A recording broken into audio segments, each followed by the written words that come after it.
कार्तिक महत्व को सुने अब हम।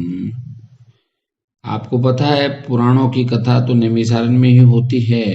88,000 मुनि हैं, शौनक आदि ऋषि है और सब लोग कार्तिक महत्व सुनने की इच्छा करते हैं। तो सूत जी ने कहा कि भाई भगवान श्री कृष्ण से आज्ञा लेकर नारद जी के जाने पर सत्यभामा प्रसन्न होकर श्री कृष्ण भगवान से बोलती है कि हे नाथ, मेरा जीवन तो सफल हो गया, माता पिता भी धन्य हो गए, आपकी 16,000 रानियों में मैं प्यारी हूँ।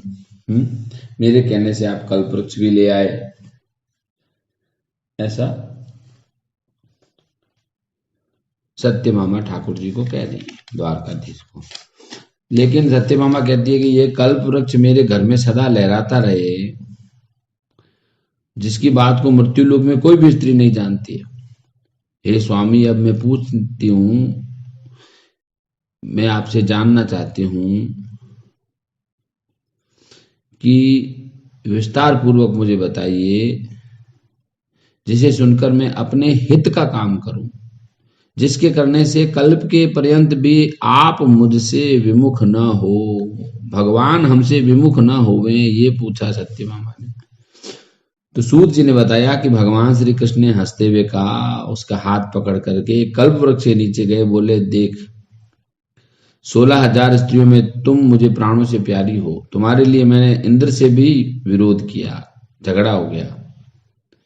सूत जी बोले, एक दिन भगवान श्री कृष्ण ने सत्यभामा के साथ गरुड़ पर सवार होकर इंद्रलोक में गए और कल्प वृक्ष मांगा, तब इंद्र ने मना कर दिया तो भगवान का इंद्र से युद्ध हो गया।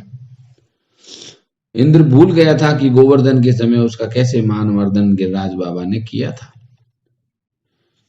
हे प्रिय, जब मैं तुम्हें हर चीज दे सकता हूं तो हर कार्य पूरा करूंगा, तो क्या तुम्हारे मन का आश्चर्यजनक प्रश्न का उत्तर नहीं दूंगा? यह सुनकर सत्यभामा बोली, हे प्रभु, मैंने ऐसा कौन सा स्वभाव था, मैं किसकी पुत्र थी, मैंने कौन सा दान व्रत तप नहीं किया जिससे मुझे मृत्युलोक में जन्म लेना पड़ा? ऐसा कौन सा शुभ कर्म किए कि यहाँ आपकी अर्धांगिनी हुई, आपके साथ गरुड़ पर सवार होती हूं मैं?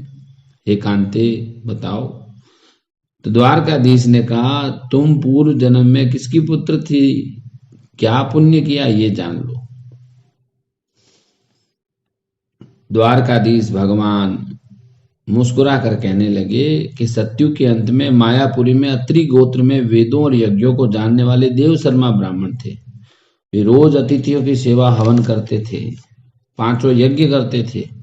उस ब्राह्मण के बुढ़ापे में गुणवती नाम की एक कन्या हुई, जिसका विवाह उस पुत्रहीन ब्राह्मण ने अपने चंद्र नाम के शिष्य के साथ कर दिया। यानी पुत्र नहीं था तो अपना शिष्य था चंद्र नाम का, उससे कर दिया। एक समय वे दोनों कुशा और समिधा लेने के लिए वन में हिमालय की तलहटी में पहुंचे तो एक राक्षस को उन्होंने अपनी ओर आते देखा, जिसके भय से उनके शरीर शिथिल हो गए और उनमें भागने की शक्ति नहीं रही। तब राक्षस ने दोनों को मार डाला। उनके धर्मात्मा होने के कारण मेरे पार्षद उनको बैकुंठ में ले आए, क्योंकि उन्होंने आजीवन सूर्य की पूजा की थी। इसलिए मैं दोनों पर अति प्रसन्न हुआ। जब वे दोनों विमान पर चढ़े हुए सूर्य के समान तेजस्वी चंदन और माला धारण किए वे बैकुंठ में आए, तब मेरे पास दिव्य भोगों को भोगने लगे। कार्तिक मास के दूसरे अध्याय में अब हम प्रवेश करेंगे। बोलिए द्वारकाधीश भगवान की जय।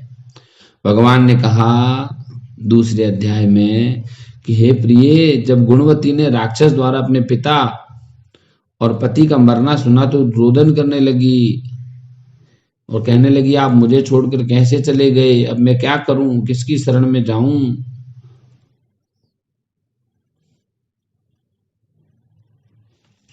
क्योंकि राक्षस ने उनके पिता और पति दोनों को ही खा गया था।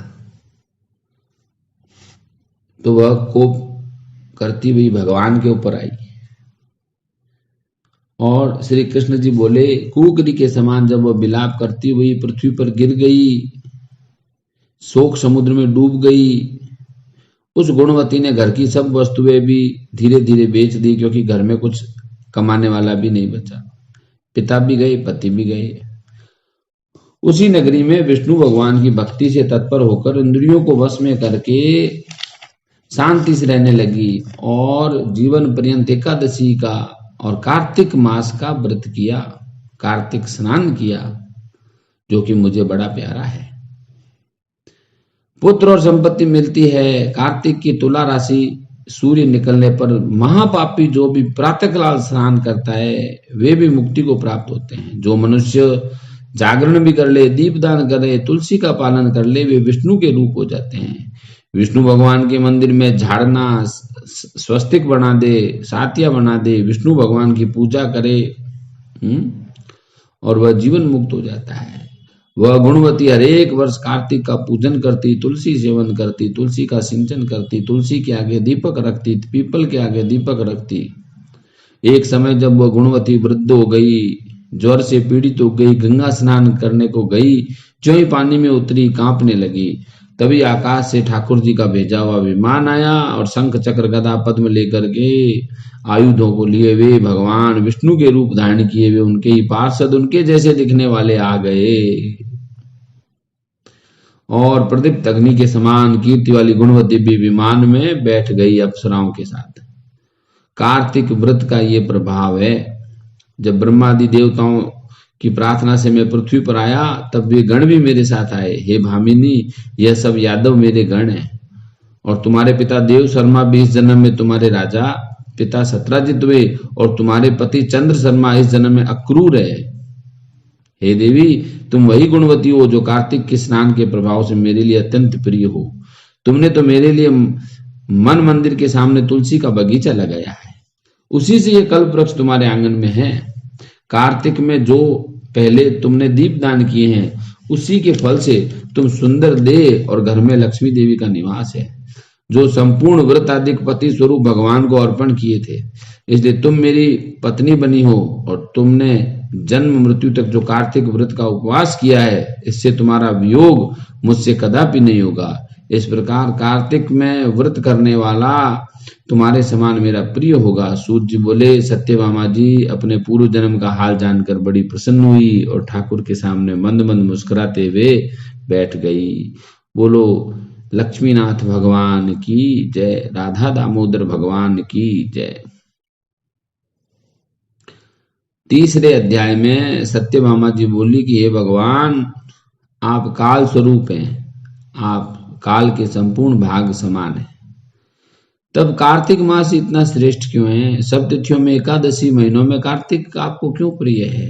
तो भगवान ने बोला, हे कांते, हे प्रिया, तुमने अच्छा प्रश्न किया। एकाग्रचित होकर बैन के पुत्र पृथु और महर्षि नारद का संवाद सुनो। जिसे पहले पृथु ने नारद से पूछा था, तब नारद जी ने कार्तिक मास की श्रेष्ठता कही। पहले सागर का पुत्र कौन था? शंख। ये राक्षस था, त्रिलोकी के मथने में समर्थ हुआ। उसने संपूर्ण देवताओं को जीत लिया, स्वर्ग से निकाल इंद्र आदि संपूर्ण लोकपालों के अधिकार अपने हाथ में ले लिए। ये शंख राक्षस बड़ा शक्तिशाली हो गया, उसके भय से देवता भी भयभीत हो गए। देवता तो छिप करके रहने लगे। जब शंखासुर ने विचार किया कि मैंने तो देवताओं को जीत लिया है, तो वे बलवान मालूम होने लगे। हाँ, अब जान पड़ता है कि वे सब वेद मंत्रों से युक्त हैं।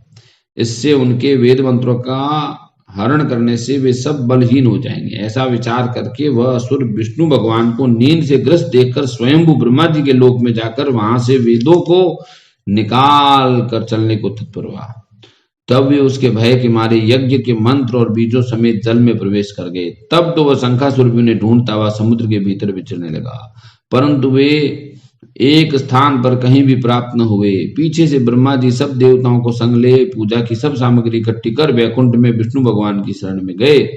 वहां उनके जगाने के निमित्त सब देवता गाने बजाने लगे, गंध धूप बार बार देने लगे। उनकी भक्ति से संतुष्ट होकर भगवान ने नेत्र खोले। तब सब देवताओं ने विष्णु भगवान के दर्शन किए और षोडशोपचार ठाकुर जी की पूजा की, दंडवत पृथ्वी पर गिर पड़े। भगवान ने कहा, देवताओं, मैं तुम्हारी पूजा भक्ति भजन कीर्तन से प्रसन्न हूं। मैं आपकी मनोकामना भी पूरी करूंगा। आश्विन शुक्ल पक्ष की एकादशी से देव उठनी एकादशी तक पहर भर रात्रि रहे, तब से जो मनुष्य तुम्हारी भजन और भजन कीर्तन करेगा वे मुझे प्रसन्न कर लेंगे। शंखासुर जिन वेदों को हर लाया है वे सब जल में है। उन्हें मैं शंखासुर को मार कर लाऊंगा। अब से बीज मंत्र समेत सब वेद प्रतिवर्ष कार्तिक के महीने में सदा जल में निवास करेंगे और मत्स्य रूप धारण करके मैं जल में जाता हूं। तुम संपूर्ण मुनियों को लेकर संग आओ। इस लोक में जो अच्छे मनुष्य प्रातः काल स्नान करते हैं वे निश्चित अक्षत स्नान के फल को प्राप्त करेंगे। जो कार्तिक में सदा व्रत करते हैं उनको हे इंद्र तुम मेरे लोक में पहुंचा दो। हे यम तुम सदा उनकी विघ्नों से रक्षा करो। हे वरुण तुम उनके पुत्र पौत्र आदि देते रहो। हे कुबेर तुम उनकी धन की वृद्धि करो। यह मेरा धारण कर रूप, ये कार्तिक का महीना मेरा ही रूप है, इसको धारण करके साक्षात जीवन मुक्त हो जाओ। हे अन्य देवताओं जो जन्म से मरण तक उन बातों को धारण करते हैं वे तुम्हारे द्वारा भी पूज्य हैं। जैसे तुमने मुझे एकादशी को जगाया है इसलिए यह तिथि सदा मानने योग्य हो गई है। बोलो राधा दामोदर भगवान की जय, लक्ष्मीनाथ भगवान की जय, राधा गोविंद भगवान की जय। तो ऐसे कार्तिक महात्म्य के 3 अध्याय पूरे हुए। अब अगले सत्संग में हम चौथे अध्याय में प्रवेश करेंगे।